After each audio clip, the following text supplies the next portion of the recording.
Hello everybody, welcome to my Redstone testing world. And today we're going to be playing with an interesting mechanic that was discovered by my good friend, Black Moonlight, on the MC Cubed server. Now, this mechanic involves mushrooms and lava. So, kind of to give a little bit of backstory, we are building a arena to play some games involving fireworks. And a part of our arena is we have different little areas with themes, and one of them is mushroom, and one of them is the nether. And so to connect those two areas, she wanted to make a little mushroom path that went in between lava, and she noticed something very interesting. The mushrooms are set on fire at random. And because they are set on fire at random, not only does it make it an interesting challenge when trying to parkour, it also makes it viable for a randomizer. Now today, I'm going to show you how to build a couple of the designs that I have made to take advantage of this mechanic, including this 4-bit randomizer. We're actually going to make an improved version that includes the ability to add an extra row of lava to increase the frequency of what I would label as events, i.e. whenever this turns on or off. And we will finish up the video, or we're going to follow that by just showing you this one-wide tileable design, and we'll finish up by just talking about the advantages of that this type of randomizer has as compared to other randomizers. So let's go ahead and get to it. So everybody, to get started with this randomizer, you're going to want to place 4 blocks of your choice. I chose iron today because I just like it and it's easy to count. Okay, and then place 4 mushrooms across the side. We're going to follow that by placing some observers across the top, pointing towards your mushrooms. These will read your output, and this is your actual output line, but for the sake of the video today, we're actually going to be adding some observers with some redstone blocks out to the side of it. Now, because we are building the increased version, i.e. the version that has an extra lava trough, we're actually going to place blocks on the opposite side and place a block here. We're going to place an observer facing this way, and actually we do want an observer facing that way, so we're actually going to place a block here and a block there. So now we have the 2 observers facing this direction. Okay, and we're going to place 2 blocks, a redstone dust, and an observer line facing this way and into that block. So we're actually going to place the observer line first. Okay, we're going to have the observer line facing this way, that, and then this. We're going to place a lever on the outside of that. This will allow both of our lava troughs to activate at the same time. And then finally, we will place blocks growing across this side here to allow it to work well. And finally, blocks going across this side here up under our pistons. The last thing that you will need to do is just get 2 lava buckets, and we're going to take them from right here and add them in. So 1 lava bucket here and 1 lava bucket here. Okay, and if we flip this lever, you will see lava gets dispensed into both. For the overworld, lava goes exactly 4 blocks, which is why this is designed basically to where it can easily flip. And there we go, it's already working. So this will take out random outputs, and you can make them more complex, as with this one, where I took 2 of those. Well, I took a total of 4 of these little modules here. I flipped 1 on its side, and then I added an extra row on top and sent it through what's called an XOR gate. This just allows it to have more frequent events and more consistent changes. Now, this design sometimes will take a while to warm up. As you can see, it's kind of dead at the moment, which is one of the more difficult components to this. But I'm pretty sure you're very curious on how to build this one-wide tileable version that I was talking about earlier. So start by placing a dispenser facing straight up, and then have an observer go into that. Okay, and then you're going to grab a lever and place it on there. This is going to be your input so that you can turn it on or off. I just like adding that in because it does make life a lot easier.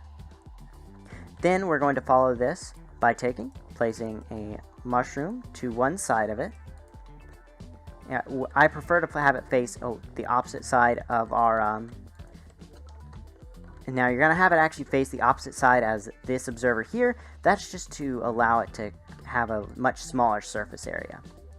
Finally, you're going to add your piston and redstone block, and then a single regular block such as iron, as we used earlier. Okay, and there we go. Now we're going to just add some glass so we can see the lava, and and then this thing can turn on nice and simply.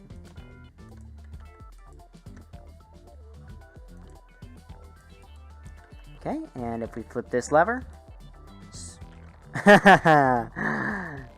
I'm picking on you guys. Let me turn this one more time.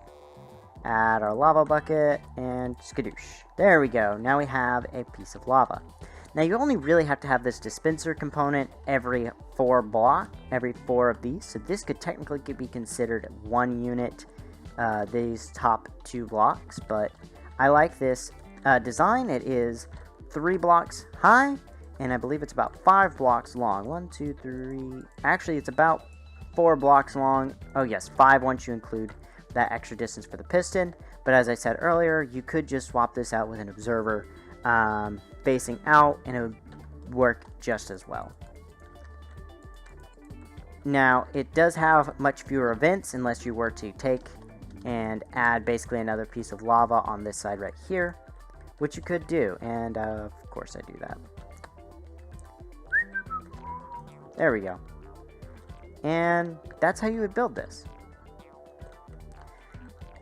Now, the other designs that I've built and things that it can be used for instance, this is a signal strength randomizer where we'll pick a completely random signal strength based off of this right here.